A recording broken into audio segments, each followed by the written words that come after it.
उपचुनाव में मतदान प्रक्रिया खत्म होने के बाद राजद और एनडीए ने किया जीत का दावा। राजद ने कहा सरकार गिरना तय। जम्मू कश्मीर में शहीद हुआ बिहार का लाल, 23 साल की उम्र में लेफ्टिनेंट ऋषि को मिली शहादत। पीएम मोदी के इटली दौरे का आखिरी दिन, आज जलवायु परिवर्तन पर होगी चर्चा। इंडिया और न्यूजीलैंड के बीच होगा करो या मरो का मुकाबला। आज दिग्गजों ने कोहली को दिया जीत का मंत्र।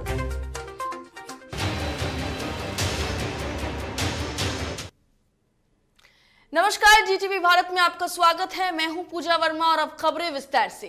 बिहार में 2 सीटों पर हुए उपचुनाव के मतदान के बाद आरजेडी ने जीत का दावा किया है, जिसको लेकर राजद प्रवक्ता मृत्युंजय तिवारी और सारिका पासवान ने कहा है कि आरजेडी की जीत पक्की है। उन्होंने कहा कि जीत के साथ ही सरकार पलटना तय है। कोई दो राय अगर सीट पर हम लोगों की जीत होती है तो खेला बिहार में होगा बड़ा। इस बात से कोई इनकार नहीं कर सकता। ये सरकार की विदाई तय है, केवल इंडियन सरकार, जन विरोधी सरकार। देखिए अभी जिस तरीके से दोनों जगहों से हमारी रिपोर्टिंग है वो निश्चित रूप से दोनों सीटें जो है वो राष्ट्रीय जनता दल के पक्ष में जा रही है। और इसकी एश्योरिटी तो खैर हम पहले भी दे रहे थे, क्योंकि जिस तरीके से सभाओं में भीड़ थी, जिस तरीके से लोग सत्ता परिवर्तन के लिए आ रहे थे, और अभी लोगों ने देखा, अगर तारापुर की बात करें तो तारापुर के जो स्वर्गीय मेवालाल जी की जिस हालात में मृत्यु हुई, वो वहाँ की जनता के लिए बहुत बड़ा सबक था और वर्तमान सरकार का चेहरा भी सामने आ गया। तो ये ऐसे मुद्दे थे, खास करके बेरोजगारी, बढ़ती हुई महंगाई, लॉ एंड ऑर्डर जो अहम अभी है, चाहे यहाँ महिलाएं हो या फिर अन्य कोई भी सामान्य लोग हैं बिहार के, वो हर जगह कहीं ना कहीं लॉ एंड ऑर्डर की वजह से बहुत परेशानी झेल रहे। प्रतिदिन हत्या, लूट, डकैती, बलात्कार, ऐसी घटनाएं प्रतिदिन हो रही है। ये तमाम ऐसे मुद्दे हैं जो बिहार की जनता से जुड़े हुए, उनसे सरकारी मुद्दे हैं जिसको लेकर के हम जनता के बीच में थे और जनता का भरपूर प्यार और हमें मिला है समर्थन, और निश्चित रूप से ये दोनों सीटें हम जीत रहे हैं। कांग्रेस प्रवक्ता राजेश राठौर ने बयान देते हुए कहा है कि उपचुनाव में जनता ने कांग्रेस को वोट दिया है। वहीं एनडीए के बारे में उन्होंने कहा है कि जनादेश की चोरी की गई है और युवाओं को कोई रोजगार नहीं दिया गया है, जिससे जनता नाराज है। वहीं राजद की जीत के दावे पर कहा कि राजद ने अपनी सहयोगी पार्टी से दगा किया है, इसीलिए जनता ने उन्हें नकार दिया है, और कहा कि कांग्रेस दोनों सीटों से चुनाव जीत रही है। 50% के आसपास आया था। अपेक्षाएं थी कि कम से कम 60 तक जाएगा। तो ये दर्शाता है कि सरकार के प्रति नाराजगी और उदासी के प्रतीक है कि मतदान का प्रतिशत और बेहतर नहीं हो पाया। और होता भी कैसे, चूँकि नीतीश कुमार जी से लोगों में काफ़ी नाराज़गी है। चूँकि उन्होंने पिछले चुनाव में कहा था महागठबंधन के 19 लाख रोजगार के बदले कि हम 19 लाख रोजगार देंगे, जबकि महागठबंधन ने 10 लाख के वादा किया था। 1 साल तो बीत गया। 19 लाख के बदले 1 साल में 4.5 लाख होना चाहिए। 4.5 लाख रोजगार नीतीश कुमार दिए क्या? नहीं दिए। नीति आयोग का भी रिपोर्ट बताया कि 16 सालों में नीतीश कुमार फेल है। उसके अध्यक्ष कौन है? प्रधानमंत्री जी। तो प्रधानमंत्री जी बिहार के मुख्यमंत्री को फेल बता रहे हैं, तो जनता क्या समझेंगी? देश की मशहूर पेप्सी कंपनी के प्रोडक्ट का बिहार में अब जल्द उत्पादन शुरू होने वाला है, जिसको लेकर उद्योग मंत्री शहनवाज हुसैन ने और पेप्सी ग्रुप की ओर से एक बैठक की गई। इस मौके पर उद्योग मंत्री ने कहा है कि फरवरी या मार्च में प्लांट का उद्घाटन हो जाएगा। और उद्योग मंत्री ने कहा है कि बरौनी में वरुण बेवरेज की ओर से पेप्सी का प्लांट लगाया जा रहा है। प्लांट के बन जाने से 500 से 700 लोगों को सीधा रोजगार मिलेगा।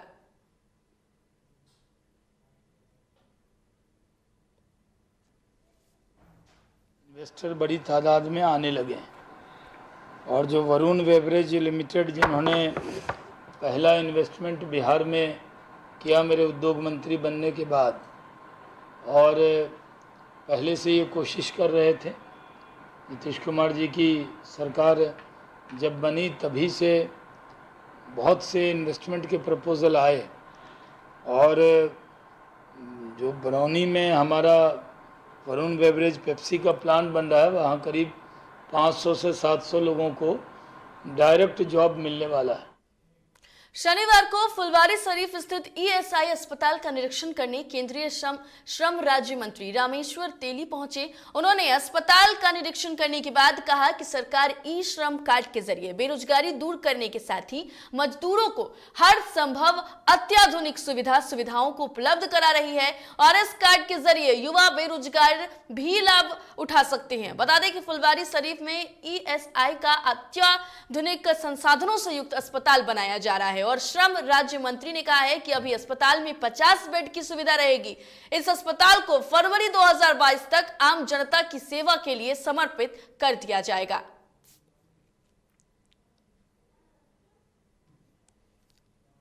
मैं आया था श्रम मंत्रालय के द्वारा ई श्रम का कार्ड पूरा भारत में हम लोग बना रहे हैं और पटना में भी आया था कि हम यहाँ के लोगों को कहने के लिए कि ई श्रम कार्ड में अपना नाम पंजीकरण करें और हम 38 करोड़ लोगों को पंजीकरण करने के लिए सिद्धांत लिए हैं मंत्रालय के द्वारा।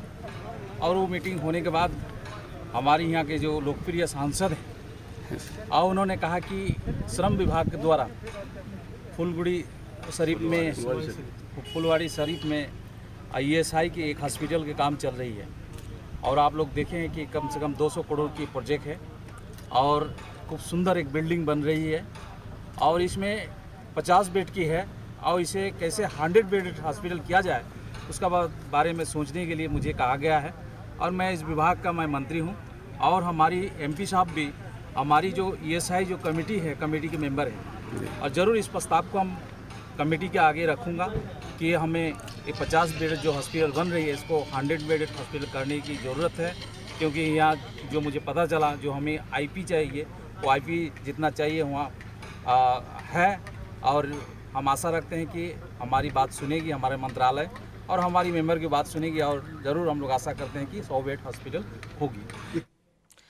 आशीर्वाद यात्रा के दौरान लोक जनशक्ति पार्टी रामविलास के राष्ट्रीय अध्यक्ष और सांसद चिराग पासवान सहरसा पहुंचे, जहां उनका कार्यकर्ता और जनता ने भव्य स्वागत किया। शहर के विभिन्न जगहों से होते हुए चिराग सर्किट हाउस पहुंचे, जहां उन्होंने प्रेस वार्ता की। इस दौरान उन्होंने कहा कि लोगों का जनसैलाब उमड़ रहा है और उन्हें आशीर्वाद दे रहे हैं। आने वाले समय में लोजपा की सरकार होगी और राज्य का विकास होगा। इस दौरान उन्होंने मुख्यमंत्री नीतीश कुमार पर भी जमकर हमला बोला।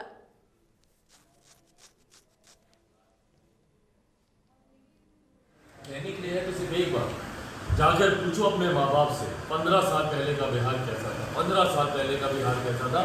भैया कोई फर्क नहीं पड़ता 15 साल पहले का बिहार कैसा था। 16 साल से आप मुख्यमंत्री हैं, 16 साल में आपने क्या किया ये आपको बताने की जरूरत है। पर इनके पास 15 साल दिखाने के अलावा और कोई नीति नहीं है इनके पास नहीं। विकास की कोई बात इनके पास नहीं है। सिर्फ भ्रष्टाचार की योजना ये 7 निश्चय के तौर पर लेकर आए हुए उसका जिक्र करते रहते हैं। पर हकीकत है और मैं चाहूँगा कि आप सब अपने कैमरे से जाके कैंडिड इसका सर्वे करें, जाएं गांव-गांव में पूछे कि क्या बन गई भैया गली गली। एक सुर में आवाज़ आती है नहीं। क्या हर घर में नल का पानी जल पहुँच गया क्या? नहीं। और इसमें भ्रष्टाचार जो हुआ आप जाकर देखिए, कहीं टैंकियाँ फटी पड़ी हैं, कहीं पाइप फटी पड़ी है, नली गली बनाने के नाम पर सड़कें खुली पड़ी हैं सालों से। बिहार के इतिहास में अगली जब लोजपा की सरकार आएगी, बिहार के इतिहास में इसकी जांच हम लोग करवाएंगे और आप लोग देखेंगे बिहार के इतिहास की सबसे बड़ी भ्रष्टाचार की योजना कोई होगी तो वो 7 निश्चय होगी। जम्मू कश्मीर के आतंकवाद प्रभावित राजौरी जिले में नियंत्रण रेखा के पास शनिवार को हुए लैंड माइंस विस्फोट की घटना में सेना के अधिकारी और बिहार के बेगूसराय जिले के लाल ऋषि रंजन शहीद हो गए। शहीद हुए लेफ्टिनेंट ऋषि रंजन सिंह घर के इकलौते चिराग थे। उनके शहीद होने की सूचना मिलते ही घर वालों में कोहराम मचा है।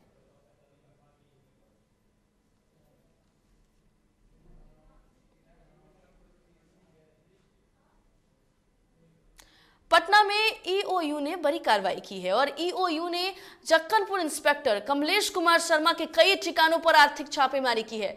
पटना स्थित आवास और पैतृक गांव में संयुक्त छापेमारी हुई और बताया जा रहा है कि आय से अधिक संपत्ति मामले में ईओयू ने 29 अक्टूबर को केस दर्ज किया था। इस बीच मेकर के भटौली में भी आर्थिक अपराध इकाई की टीम ने इंस्पेक्टर की संपत्ति की जांच करने पहुंची और टीम को उनके नोएडा में भी संपत्ति होने की जानकारी मिली है।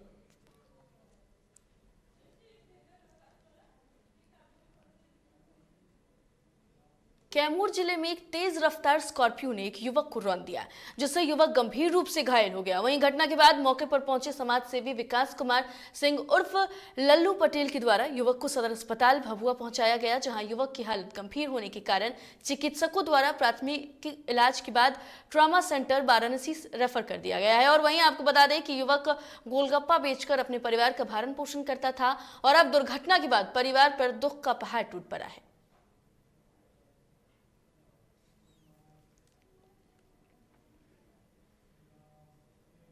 दानापुर के खगौल स्थित प्राथमिकी स्वास्थ्य केंद्र के एम्बुलेंस चालक ने किसी दूसरे को एम्बुलेंस सिखाने के चक्कर में सरकारी पंप संचालक गणेश ठाकुर को जोरदार टक्कर मार दी।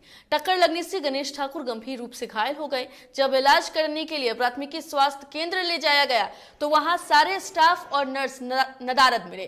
घायल को लेकर घंटों डॉक्टरों और नर्स का इंतजार करते रहे, मगर घायल का इलाज नहीं हो सका। लोगों ने आनंद फानन में इलाज के लिए पीएमसीएच ले गए, मगर तब तक गणेश ठाकुर की मौत हो चुकी थी। मौत के बाद गुस्साए परिजनों ने खगौल प्राथमिकी स्वास्थ्य केंद्र पहुंचकर जमकर हंगामा किया।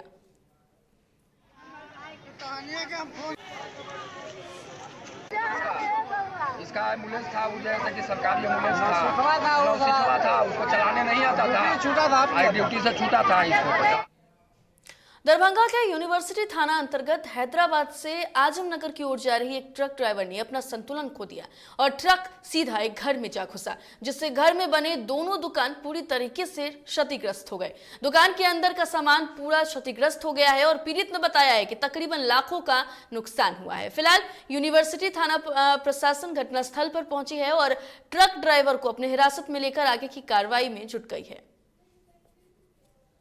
दुकान बंद हो चुकी थी। मेरा दोनों दुकान मेरा ही है जी, मकान मालिक है जी। ये दुकान और वो दुकान मिला करके हमको दुकान का सारा सब कुछ मिला करके लगभग 12 से 15 लाख का नुकसान हुआ। ड्राइवर फरार हुआ था लेकिन लोग पकड़ लिए। खगड़िया जिले के अलौली में एसटीएफ से हुई मुठभेड़ में कुख्यात अपराधी घायल हो गया। घायल अपराधी को पुलिस ने इलाज के लिए सदर अस्पताल में भर्ती कराया है। बता दें कि अपराधियों के ठिकाने पर पुलिस और एसटीएफ टीम ने संयुक्त रूप से छापेमारी कर सफलता पाई और अलौली थानाध्यक्ष प्रेरेंद्र कुमार ने बताया है कि मुठभेड़ में घायल अपराधी के विरुद्ध थाने में हत्या, लूट सहित कई संगीन मामले दर्ज हैं।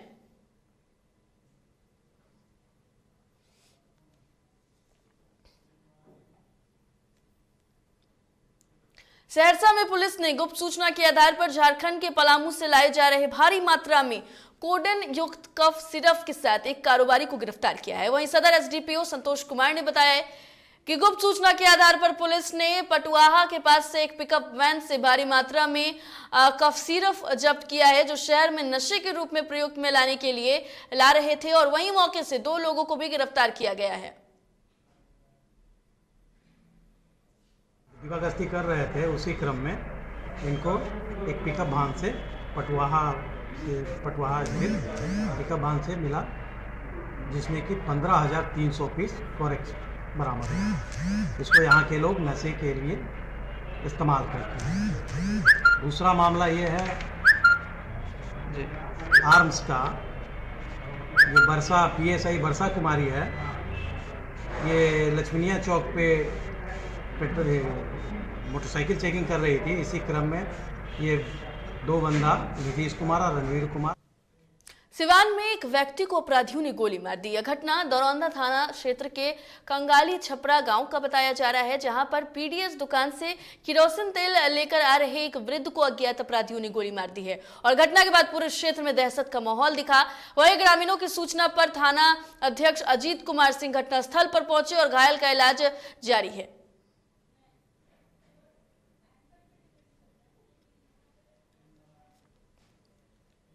पटना सिटी के गुरु गोविंद सिंह अस्पताल सुधार समिति के दर्जनों कार्यकर्ताओं ने अस्पताल की कुव्यवस्था के खिलाफ मोर्चा खोल दिया है और मुख्य द्वार पर सरकार के खिलाफ जमकर प्रदर्शन किया गया।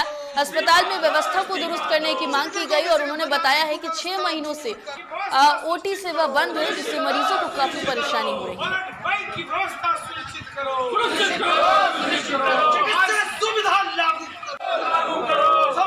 माह से विभाग में ऑपरेशन बंद है।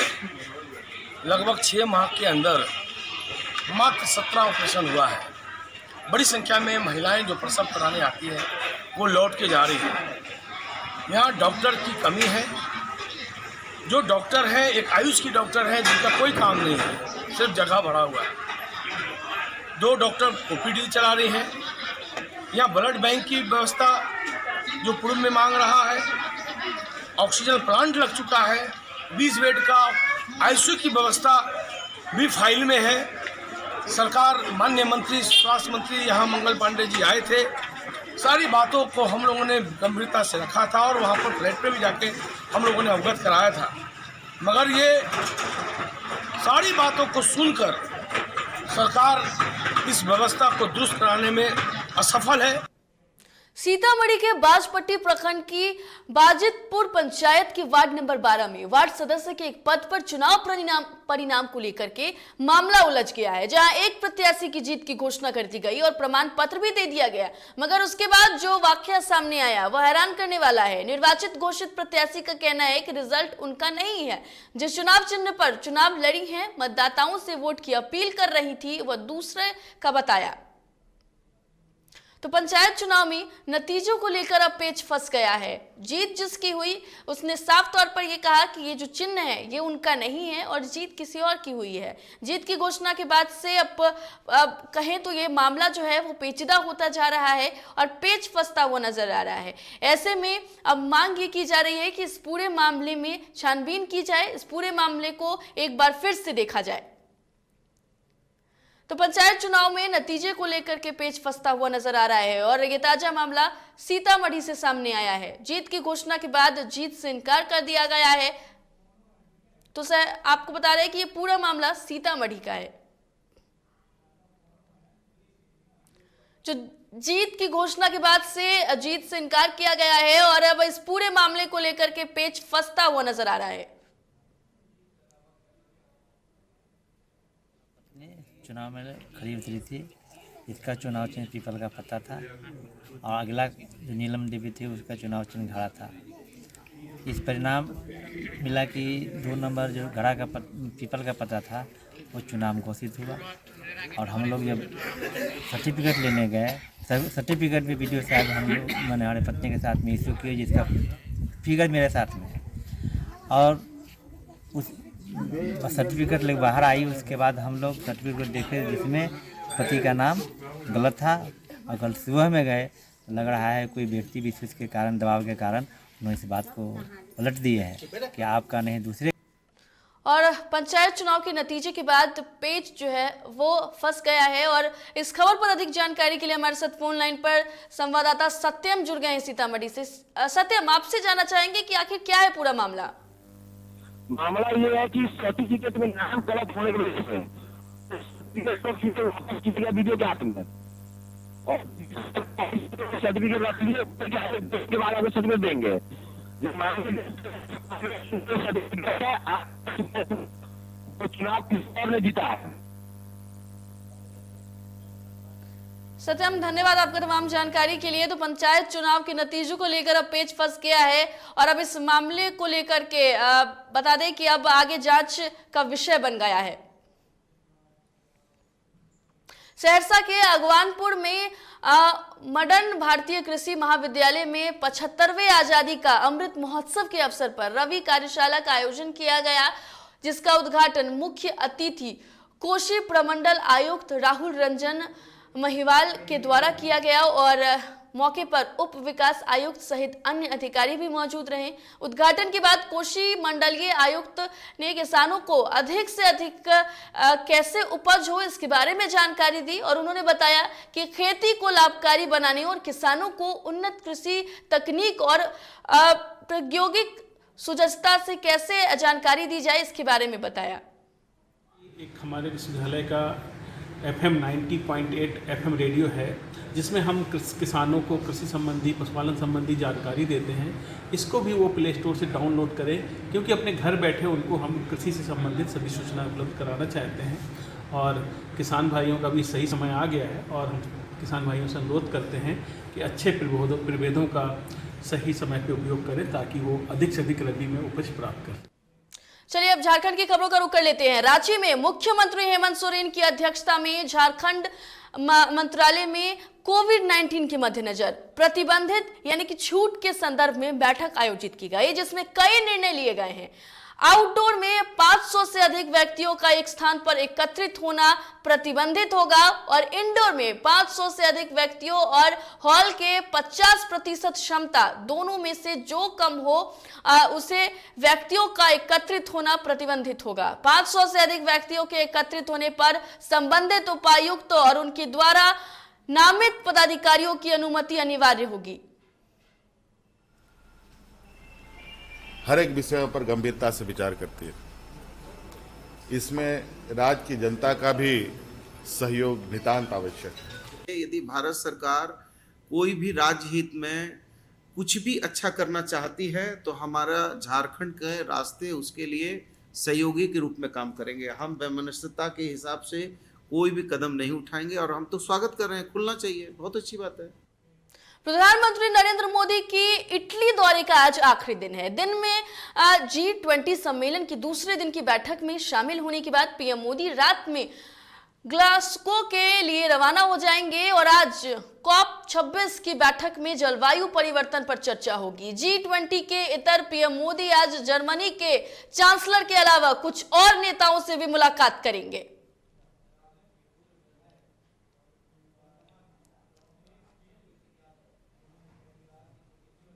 रविवार यानी कि आज T20 विश्व कप में भारत और न्यूजीलैंड के बीच मुकाबला होने वाला है। दोनों ही टीम सुपर 12 के ग्रुप में 2 में हैं और मैच दुबई स्थित दुबई अंतरराष्ट्रीय स्टेडियम में खेला जाएगा। दोनों ही टीम अपनी पिछले मुकाबले हार चुकी है और न्यूजीलैंड का रन रेट भारत से थोड़ा बेहतर है। सेमीफाइनल में पहुंचने की संभावनाओं को बरकरार रखने के लिए भारत के लिए यह मैच जीतना बेहद महत्वपूर्ण है। T20 विश्व कप में अब तक भारत न्यूजीलैंड के बीच बस 2 मुकाबले खेले गए हैं और दोनों बार ही कीवी ने बाजी मारी है। ऐसे में पूर्व क्रिकेटर सुनील गावस्कर और मदन लाल ने भारतीय टीम को जीत के लिए मंत्र दिया है। फिलहाल इस बुलेटिन में इतना ही। देश और दुनिया की तमाम खबरों के लिए देखते रहिए DTV भारत। मुझे दीजिए इजाजत। नमस्कार।